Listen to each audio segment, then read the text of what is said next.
Hey folks, it's Jory, the music director here at Spinnaker Radio. And I'm Sydney, the radio general manager. And today we're going to be interviewing Aly and AJ. So awesome. So we love to start talking about your sound in general. We've noticed a lot of different influences from like the 80s synth to like pop punk, and then a lot of like Y2K punk as well and pop. And so we were just kind of wondering about your experimentation process with the production and also your instrumentation and how kind of you guys have just developed your sound over time. It's been a journey, I'll tell you that. It has. And we like a lot of things. So yeah, our musical taste is quite diverse. So a lot of the time it's us being able to specify what it is that we love about, that piece of music, but knowing, okay, maybe this isn't exactly our style of music as a band, but we appreciate this about this artist or about this song, and what can we take from it that can maybe inspire us on a future track. And I think with this new music, a lot of it was us, going back to our roots a bit in terms of, going back to our kind of childlike selves that were not jaded, that had never made an album before. Me and AJ making music together as best friends and as sisters. And that's kind of how this all started anyways. And we wanted to kind of tap back into that. Because I do think that what made those first couple of albums so special to our fans was the connection that we hold together. And I think a great way that we were able to kind of capture that in a bottle was not only getting us, in the studio, specifically into an iconic studio that had a lot of great history. So you kind of can feel the spirits of these artists that, recorded there, but also being able to get in musicians that could lay down all of these parts live at one time instead of just separately tracking people or overdubbing, musical parts. And so for us, we were able to actually get performance pieces from the bassist, from the guitarist, from our keyboardist and our drummer. And then we were able to kind of separate ourselves from that because we weren't actually playing along with them. And we were able to kind of, step back from the music and say, okay, is this part a little bit too busy, or do we want to actually extend this outro?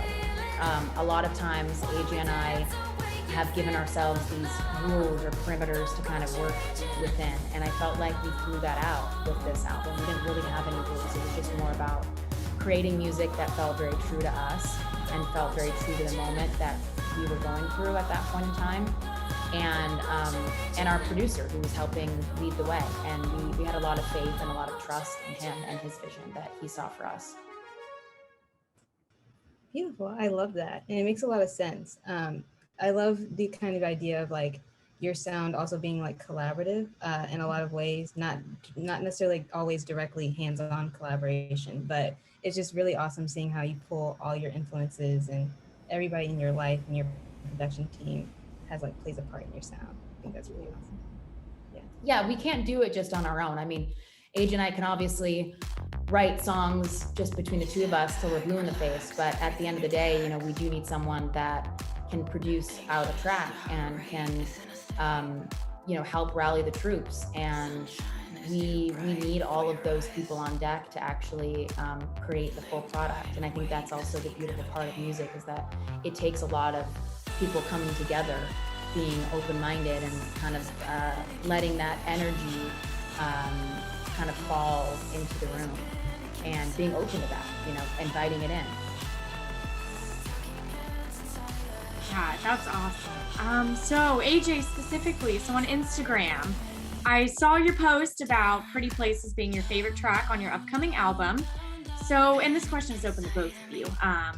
So I was just kind of wondering, how did this song come together, and what specifically about Pretty Places makes you think like, this is it, this is the one, this is the best? Well, I feel really connected to that song. We actually wrote that almost 5 years ago at this point, and it didn't really feel like a song that belonged on the 10 Years or Sanctuary EPs, but we knew it would be around in some manner.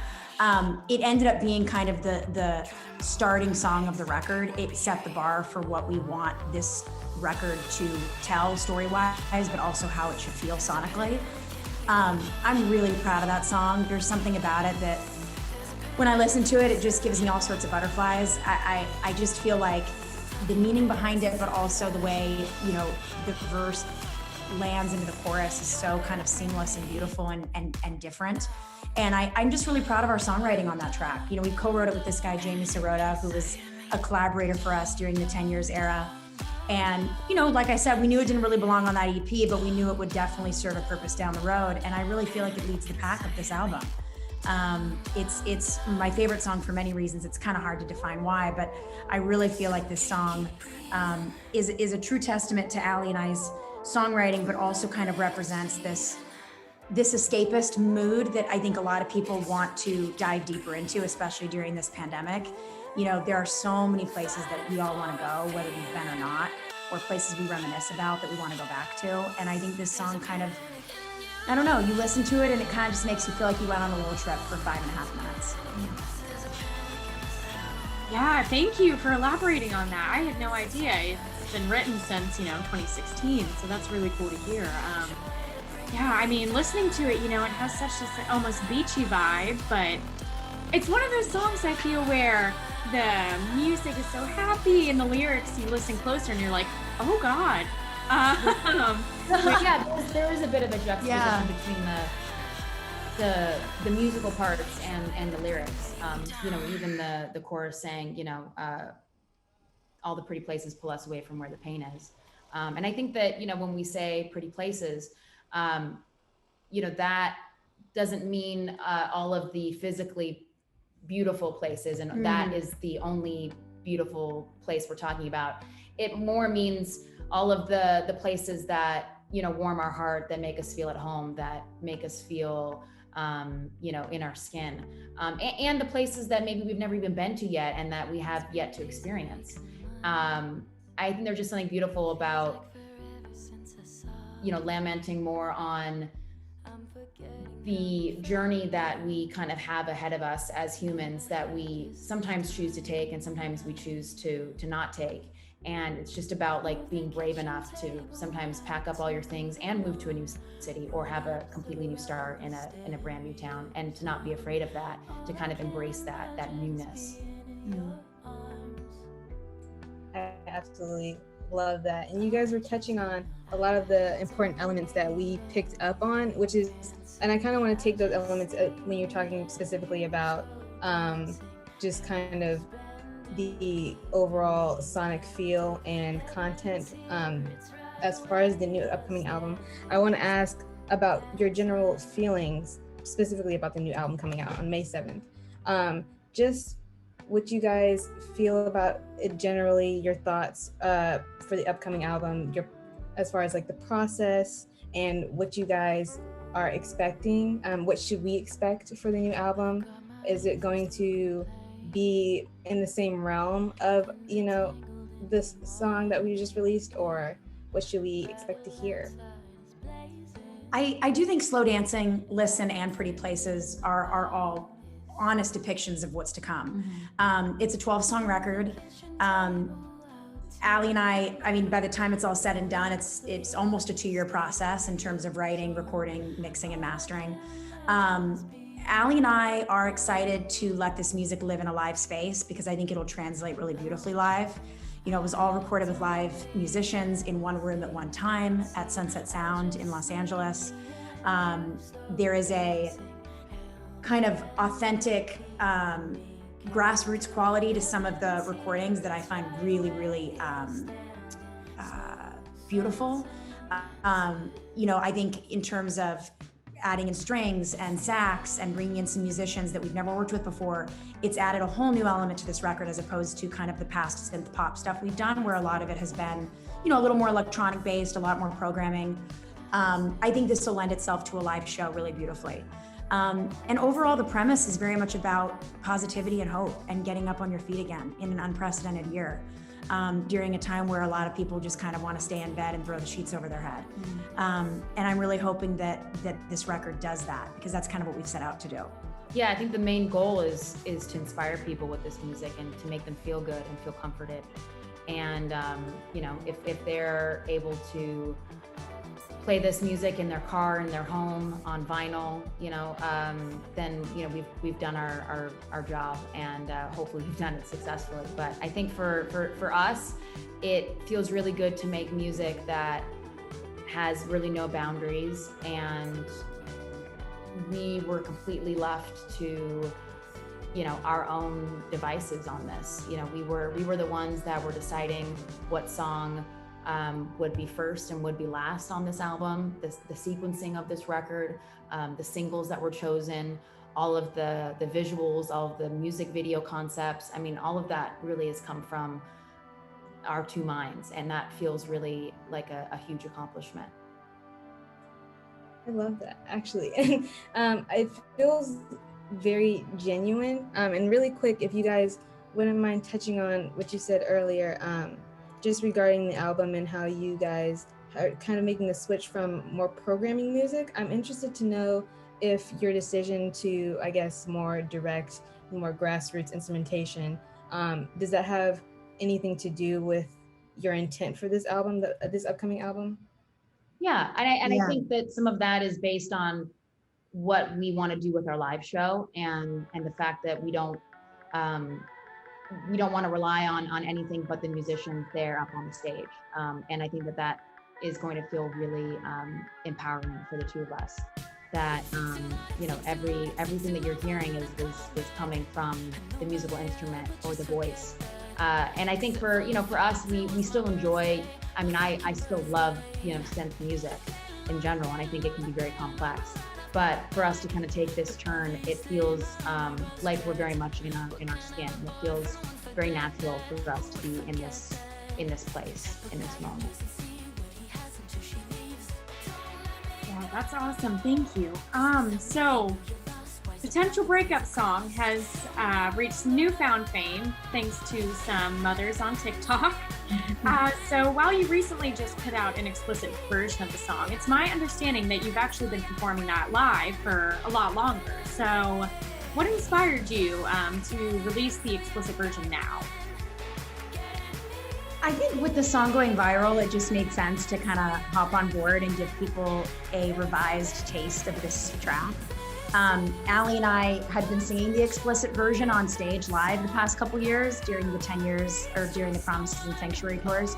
And then once everything hit big on TikTok, it was like, all right, well, fans have wanted an explicit version. We've never re-recorded this song. It's 14 years old. We might as well re-sing it, remix it, reproduce it, and put out some explicit words and see what happens. And it kind of just all made sense. Yeah, absolutely. And this kind of leads into Jordy's next question, which I'll let them get to. But I think it's so interesting that with that, what you were saying about updating the mixing and mastering and vocals, just doing it all from scratch, I feel like that new version has, aside from the explicit lyrics, just more grit in general. And I think that really speaks to how kind of your fans have grown up with you over time, which Jordan will get into. Yeah, and specifically on that note, we were interested because, there's not very many people who get to grow up and grow with their fans. It's a very interesting dynamic, and we're just like, curious to know how your fans, and if you guys have noticed the way your fans have grown with you over time. Have the age groups changed? Have their responses changed? Like, what has stood out to you specifically with how that's progressed? Yeah, definitely. They've grown with us this whole time, and I think that's the best part of making music, is that we're able to make music for our fans at an age that we're at now, and that they also happen to be at, whether that's a couple years older or a couple years younger. I think that the really amazing realization that we've come upon in the last few years was realizing that a lot of our fans were listening to our music as young children, and we're kind of coming to terms with their sexuality, their political beliefs, whatever that might be, and our music was helping be a bit of a backdrop to them in terms of inspiration or guidance. And I think that having that responsibility is actually really wonderful, and is a responsibility that AJ and I take a lot of pride in. And I think it just is another reminder that music is so incredibly powerful, and it has such a long-lasting effect on so many people. I know that the records that I listened to when I was a teen are still with me today. Whether I'm still interested in that artist or not, it takes me back to that place and time, and I hope that our music can do that with our fans. I feel like it definitely does. Oh, interesting. Oh, go say You're good. So the recently released Britney Spears documentary has kind of shown a new light on how the media treated young women in the early 2000s, and it's really sad to watch. So we were just wondering, do you think there's been a change in how you've been perceived by the media now versus when you were first rising to fame in the 2000s? Yeah, I do. I think that there's a bit of a shift. I do too. I mean, I think we watched the that paparazzi documentary and it was very sad. It was devastating to watch. I mean, we've never dealt with fame on any level like that. But I do think the crave of paparazzi and rag mags and the Inquirer and Star and all those, I do feel like that facade is worn off a little bit. I know there's still a market for people that are wanting that, but I don't think that there's a hunger and a wanting for watching destruction in real time. I think people, I feel like, and I hope that people that, enjoy listening to an artist or watching their films or listening to music realize that privacy is important for that person. Yeah. And sometimes that can be really damaging on someone's mental health. And I think that even, the stigma of mental health and what that kind of meant 10 years ago is so different than what it means now.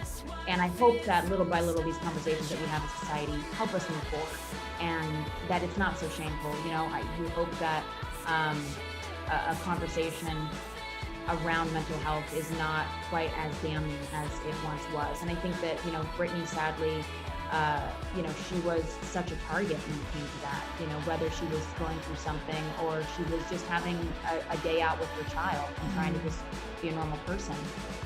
It just shows you that there is this obsession to want to know every single part of someone's life, and that it's really not necessary to need to know that, and that we should just be grateful for the art that they're able to give the world and, leave them be at that.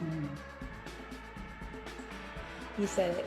I feel like that's all that really needs to be said on that, right? And it makes total sense. But we're gonna circle back around as we wrap up just to some music, because 2020 was a great year. Well, for music releases specifically. And so we were just kind of curious to know what some of your favorite releases were of 2020, and if they had any influences on the way you guys have moved throughout the industry these past few years. We really loved. There are some great records released during My the Morning pandemic year. Jackets record was released this year. Yeah, their volume Part 2. Yeah, Waterfalls. Perfume Genius put out a great record this year, or this past year. Phoebe Bridgers, Dua Lipa, we're big fans of her. There's some really good music. It's amazing that it can be such a strange climate for the world, but us as artists can still be creating in our little layers. Yeah, I think the thing that was wanted and needed the most during this time was entertainment. And at the beginning of the pandemic, it was confusing as to what that would look like, and everyone was going live every night on Instagram, and it was kind of like hilarious for a bit. Like, I think we can look back and go, okay, it was a bit extra, but people were just trying to find their footing. And now it's like, oh my gosh, any virtual performance or anything we can latch onto, we're craving it as human beings. We miss full gatherings and touch and hug and sound. That sense of community is definitely not the same. Our senses are needing that. So, but it is wonderful that great music was able to still come out of a very strange year. And same goes for films as well.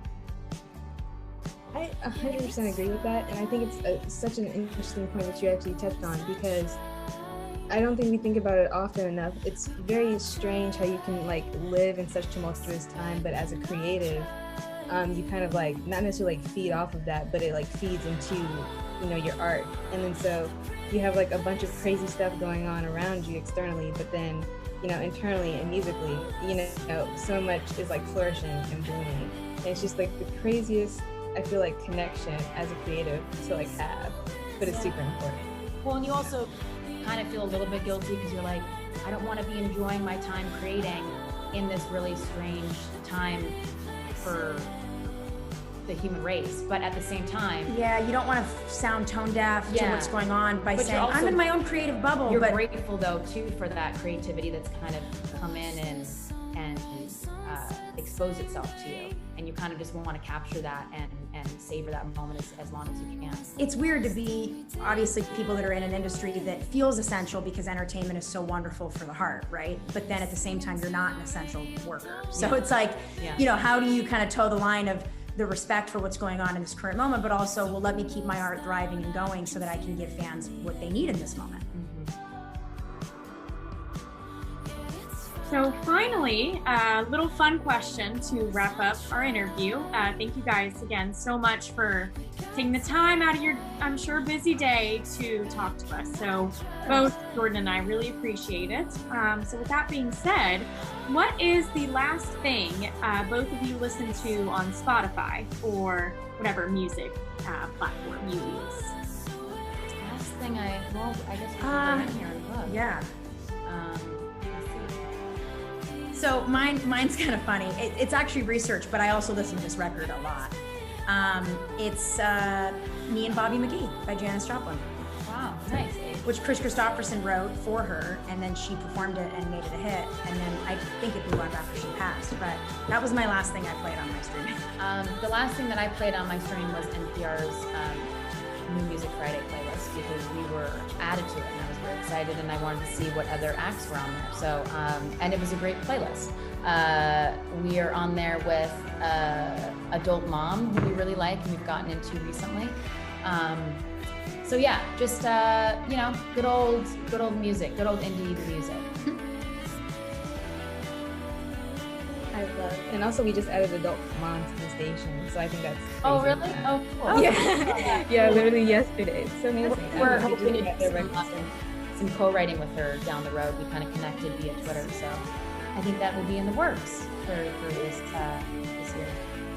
I love that. Well, like Sydney said, thank you guys so much. We totally appreciate it. It was an incredible interview, and we really just appreciate you guys, giving us your time. Thanks so you're much. welcome. We Thanks for appreciate having all the us. support on college radio. It's so Thanks, awesome. you guys. Stay safe in Jacksonville. Thank you. Thank you. Have a great day. You too. Bye. Thanks so much, everyone, for joining us here at Spinnaker Radio for our interview with Aly and AJ. And be sure to check out their new album, A Touch of the Beat Gets You Up on Your Feet, Gets You Out and Then Into the Sun, coming out on all streaming platforms or wherever you get your music on May 7th. Available for pre-order today.